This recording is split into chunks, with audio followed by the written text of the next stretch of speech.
Alright, welcome back to part 2 of my multiple sclerosis health journey. So, where we left off in part 1 was the diagnosis. So, I got the phone call at the start of February, and it was the neurologist who had been treating me in the hospital, and he told me to come into his office, and we needed to discuss moving forward. So I made an appointment and I drove over there. And in the pit of my stomach, I already kind of had a feeling it was going to be multiple sclerosis. On my mom's side of the family, several of my cousins have been diagnosed with it. And I've heard that it's hereditary. And of course, any and all health problems have come from my mom's side of the family. It's okay though. It's okay. So I get to his office and he sits me down, and sure enough, he tells me it's multiple sclerosis. He's like, I've seen this too many times. He's like, it's textbook. So he told me my next step moving forward is to start medication. The medications, he told me, are not going to heal it. They're simply there to slow it down. And he terrified me, telling me about what the medication was going to do to my body, how it was going to affect like my immune system and everything, but you're the expert.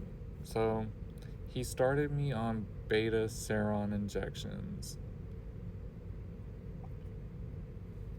I was not ready to have to give myself a shot. I think it was every other day. I don't remember the frequency of it, honestly. This was 14 years ago.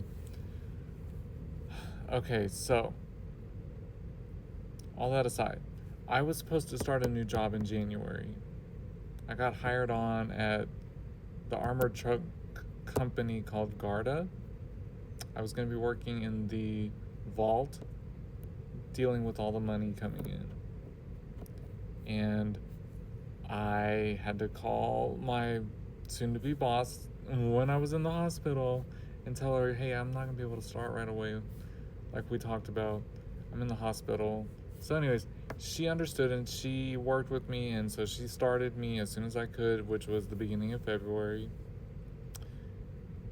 And I was scared to tell her the truth. I was scared to tell them, like, hey, I just got diagnosed with this, like, oops, like, you hired me and I'm actually sick. But I knew I had to have that conversation with her, so that first week of working there, I sat her down and I told her what it meant, and I told her, look, by no means does this mean I'm not going to show up to work and I'm not going to give it my all. Like, I've got the hustler mentality, like, I'm a worker, so please give me a chance. And she did. So, yeah, needless to say, I started with the beta seron injections, and every day my legs were recovering more and more. I was able to walk better. Fatigue wasn't as bad. I was able to walk some distance, everything.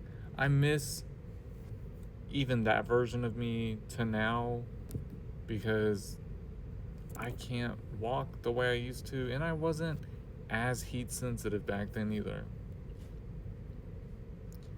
So I started working and things were going fine, and I didn't think anything less of it. I didn't even think about possibly needing to do some independent research about the disease. I was just trusting the neurologist. He had me on this medication, and it's a medication I knew about because years prior, when I worked at the grocery store, one of my managers, my favorite manager, I loved her so much, her name was Mary, she got diagnosed with MS, and she started taking beta seron too. So I knew of the medication. I hope she's doing well. I haven't spoken to her since like 2010, 2011. If you see this, Mary, reach out to me. I love you so much and I miss you. I miss you so much and I think about you a lot.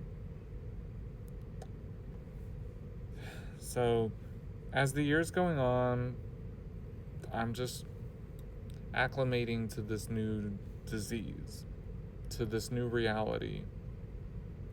I'm battling depression because I can't believe this is my life. I was 25 at the time of being diagnosed. I got diagnosed right on my 25th birthday. And it was just, depression sucks, and this disease will put you through the ringer, and it got me for several years, honestly. And all of this leading up to August of 2012. That's when a big pivotal moment in my life now happened, and it sucked. And I'm gonna need you to stay tuned for part 3 to hear more about it. Thank you guys for being here.